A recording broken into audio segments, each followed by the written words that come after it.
जय श्री कृष्णा। क्या आप जानते हैं ऋग्वेद का अंतिम शब्द शांति नहीं है, वह है एकता। जब दुनिया डिवाइड एंड रूल सीख रही थी, हमारे ऋषि यूनाइट एंड ग्रो का पाठ पढ़ा रहे थे। सम गच्छध्वम सम वद्धध्वम, ये पंक्ति ऋग्वेद के अंतिम श्लोक से है। ये हमें उपदेश देती है हम सब सदैव एक साथ चलें, हम सब सदैव एक साथ बोलें, हम सभी का मन एक जैसा हो, हमारे विचार समान हो, हम मिलकर रहें, हम सभी ज्ञानी बने, विद्वान बने। आज जब हमारा देश बांटने की राजनीति और जातिवाद की मानसिकता से जूझ रहा है, तब ऋग्वेद का ये अंतिम सूक्त हमें मंत्र देता है जो 5000 वर्ष पहले भी प्रासंगिक था और आज भी उतना ही प्रासंगिक है। सम गच्छध्वम सम वद्धध्वम, एक साथ चलो, एक साथ बोलो। ऋग्वेद का यह श्लोक भारतीय संविधान की मूल भावना में गहराई से समाहित है। संविधान का उद्देश्य है हम भारत के लोग सभी मिलकर एक साथ चलें। ये एक आह्वान है, एक प्रार्थना है, एक दर्शन है। ऋग्वेद की इस अंतिम सूक्त में छुपा है भारत की सनातन संस्कृति का मूल मंत्र, सामूहिकता। और यही संविधान की आत्मा है।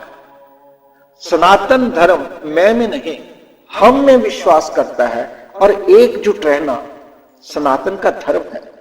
आदि शंकराचार्य जी, जो कि न केवल एक महान संत थे बल्कि भारतवर्ष की सांस्कृतिक एकता के अद्भुत शिल्पी भी थे। उन्होंने देश की चारों दिशाओं में, उत्तर में बद्रीनाथ ज्योतिर्मठ, दक्षिण में श्रृंगेरी, पूर्व में पुरी और पश्चिम में द्वारका का 4 मठों की स्थापना करके यह सिद्ध किया कि भारत केवल भूगोल नहीं बल्कि एक आध्यात्मिक चेतना है।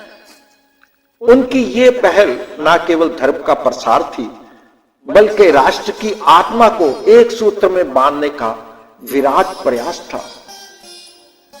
एक भारत, एक धर्म, एक आत्मा, यही था आदि शंकराचार्य जी का संदेश, जो आज भी भारत की एकता की नींव है।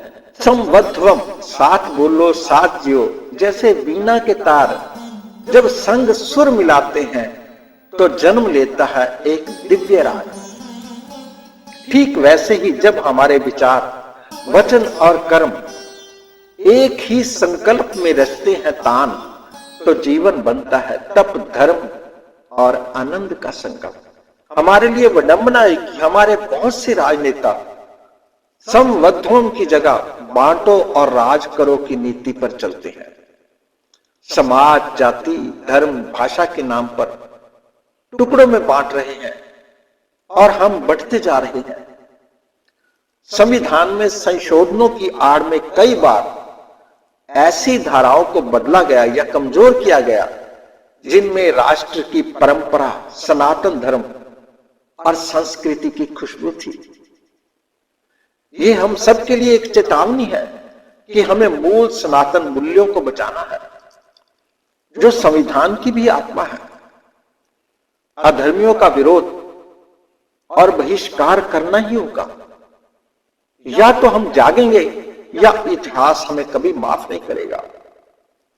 आओ हम प्रण करें कि ऋग्वेद की इस अंतिम मंत्र को हम अपने जीवन में उतारेंगे, जैसे हमारे पूर्वजों ने उतार कर रखा था।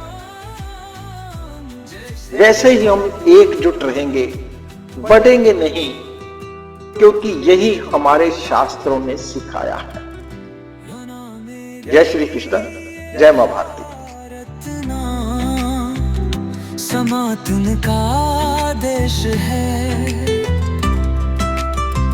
वासुदेव वेदम सिद्धांतों का देश है। हर दिल में बसा राम और राम का देश है। अखंड था, अखंड है, अखंडता